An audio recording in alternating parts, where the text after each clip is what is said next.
The only people who don't want to disclose the truth are people with something to hide.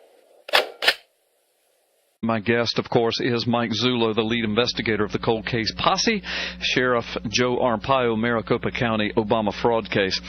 Well, Mike, so let me I'm going to make a general statement. I think that the Xerox caper probably was their last ace in the hole. And, you know, I've got to ask myself, and you don't have to answer any of this because it might go to your investigation. But, you know, if I'm an investigator out there, I've got to ask myself, who are these guys that all of a sudden know about a Xerox machine and an exact serial number and exactly what it will do and won't do? And why is it 5 years later that they all of a sudden know that? And why is it at this point, now that we have congressmen ready to take it before Congress, that all of a sudden they have this so-called evidence and it turns out to be a caper and they're calling your phone wanting to know if they're a suspect now? And I mean, I think this thing is really getting stirred up, Mike. But in the meantime, I will just ask you this very generally.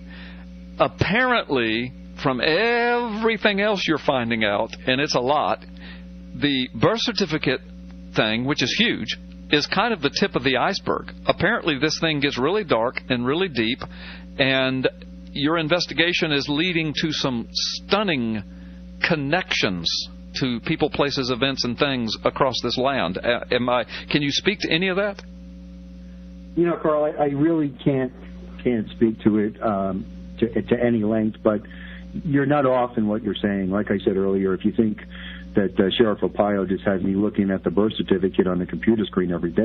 The only people who don't want to disclose the truth are people with something to hide.